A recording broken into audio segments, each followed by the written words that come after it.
To bed I found a lethargy creeping over me. I lay a while, but could not quite sleep, so I got out and looked out of the window again. The mist was spreading, and was now close up to the house, so that I could see it lying thick against the wall, as though it were stealing up to the windows. The poor man was more loud than ever, and though I could not distinguish a word he said, I could in some way recognize in his tone some passionate entreaty on his part. Then there was the sound of a struggle, and I knew that the attendants were dealing with him. I was so frightened that I crept into bed, and pulled the clothes over my head, putting my fingers in my ears. I was not then a bit sleepy, at least so I thought, but I must have fallen asleep, for, except dreams, I do not remember anything until the morning, when Jonathan woke me. I think that it took me an effort and a little time to realize where I was, and that it was Jonathan who was bending over me. My dream was very peculiar, and was almost typical of the way that waking thoughts become merged in, or continued in, dreams. I thought that I was asleep, and waiting for Jonathan to come back. I was very anxious about him, and I was powerless to act. My feet, and my hands, and my brain were weighted, so that nothing could proceed at the usual pace. And so I slept uneasily and thought. Then it began to dawn upon me that the air was heavy, and dank, and cold. I put back the clothes from my face, and found, to my surprise, that all was dim around.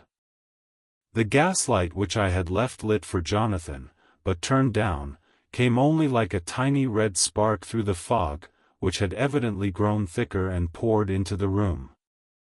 Then it occurred to me that I had shut the window before I had come to bed. I would have got out to make certain on the point, but some leaden lethargy seemed to chain my limbs and even my will. I lay still and endured, that was all. I closed my eyes, but could still see through my eyelids. It is wonderful what tricks our dreams play us, and how conveniently we can imagine.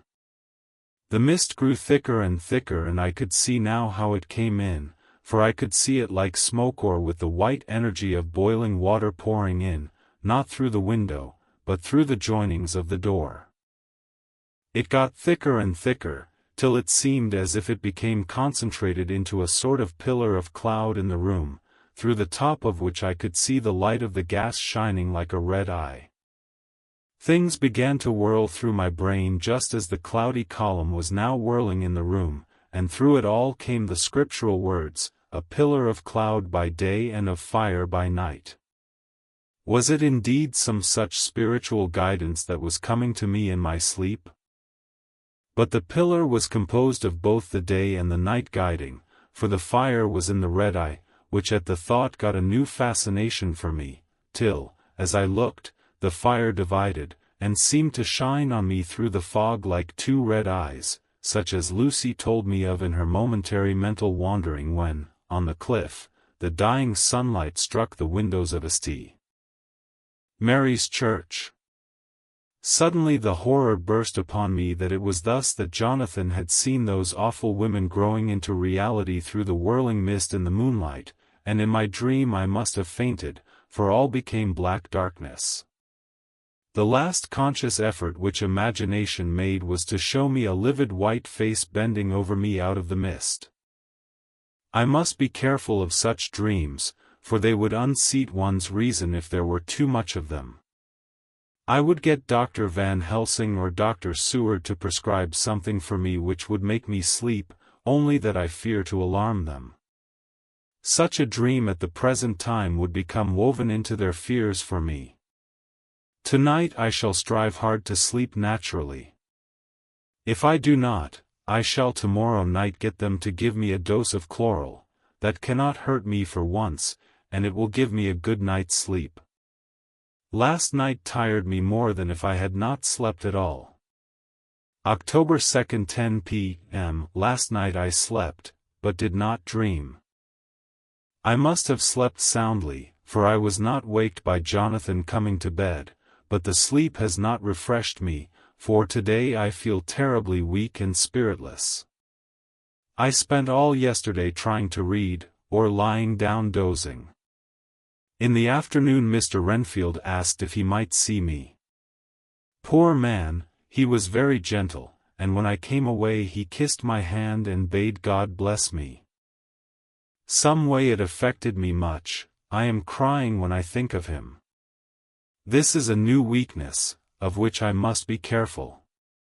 Jonathan would be miserable if he knew I had been crying. He and the others were out till dinner time, and they all came in tired. I did what I could to brighten them up, and I suppose that the effort did me good, for I forgot how tired I was. After dinner they sent me to bed, and all went off to smoke together, as they said, but I knew that they wanted to tell each other of what had occurred to each during the day. I could see from Jonathan's manner that he had something important to communicate. I was not so sleepy as I should have been, so before they went I asked Dr. Seward to give me a little opiate of some kind, as I had not slept well the night before.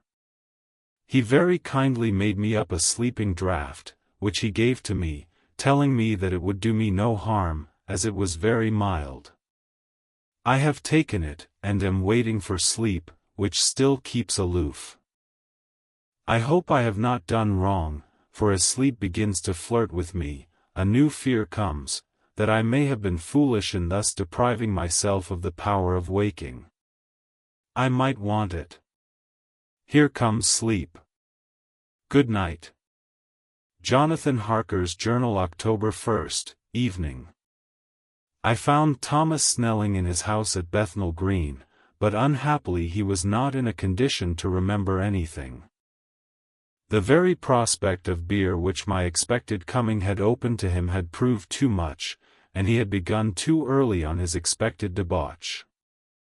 I learned, however, from his wife, who seemed a decent, poor soul, that he was only the assistant to Smollett, who of the two mates was the responsible person. So off I drove to Walworth, and found Mr. Joseph Smollett at home and in his shirt-sleeves, taking a late tea out of a saucer.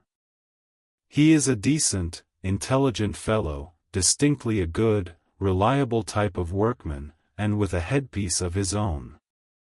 He remembered all about the incident of the boxes, and from a wonderful dog's-eared notebook, which he produced from some mysterious receptacle about the seat of his trousers, and which had hieroglyphical entries in thick, half-obliterated pencil, he gave me the destinations of the boxes.